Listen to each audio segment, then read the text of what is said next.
SD টিউটোরিয়ালের পক্ষ থেকে স্বাগত। প্রশ্নবিচিত্রা রয়ানমাটির পঞ্চম শ্রেণীর প্রথম পর্যায়ক্রমিক স্কুলের বাংলা বিষয়ের যে প্রশ্ন সেটা নিয়ে এসেছি। আচ্ছা, তোমরা এখানে দেখতে পাচ্ছ এমসিকিউ রয়েছে। এমসিকিউ হচ্ছে একদিন বুনো হাঁসটা দল ছেড়ে নেমেছিল ঝোপের ওপর, এতোয়া শব্দের অর্থ রবিবার।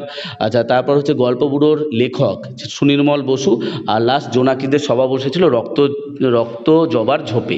আচ্ছা, তারপর হচ্ছে তোমার হচ্ছে বুনো হাঁসদের শীতের নিরাপদ কোথায় কাটে। শীতে হচ্ছে তারা ছোট ছোট দ্বীপে নিরাপদে কাটায়।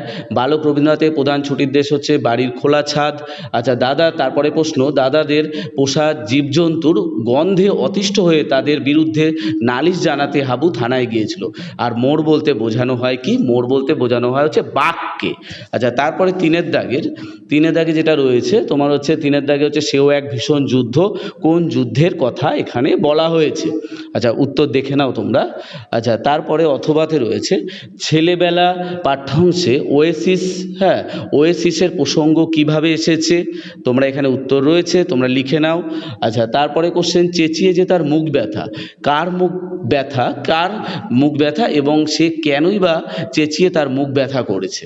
আচ্ছা, তারপরে লাস্ট কোশ্চেন যেটা রয়েছে সেটা হচ্ছে বিমলা নিজেকে কিসের সঙ্গে তুলনা করেছে এবং কেন করেছে। আচ্ছা, উত্তর তোমরা এখানে লিখে নাও বা স্ক্রিনশট করে রেখে দাও, তোমরা পরে সেখান থেকে পড়ে নেবে। আচ্ছা, তারপরে কোশ্চেন দেখো, এখানে রয়েছে কি সঠিক উত্তর। আচ্ছা, এখানে অথচ, কিন্তু এগুলো হচ্ছে সবই অব্যয়। বাক, তারপরে তোমার হচ্ছে বাক প্লাস ঈশ্বরী, বাগেশ্বরী। সন্ধি বিচ্ছেদ রয়েছে, তারপর সন্ধি যুক্ত রয়েছে। তারপরে কিছু কোশ্চেন রয়েছে, যে কোশ্চেনগুলো হচ্ছে সর্বনাম পদের একটি উদাহরণ দাও। সর্বনাম তো আমরা জানি যে হচ্ছে সর্বনাম হচ্ছে যেটা বিশেষ্যর পরিবর্তে বসে সেটাকে সর্বনাম বলে। তার বিশেষণ পদ কাকে বলে, সকর্ম ক্রিয়া কাকে বলে, সব উত্তর করা রয়েছে। আচ্ছা, যাই হোক, আজকের এই ছিল তোমাদের উত্তর। আর আমার চ্যানেলটা অবশ্যই তোমরা সাবস্ক্রাইব করে রাখো, তাহলে তোমাদের উপকারী হবে।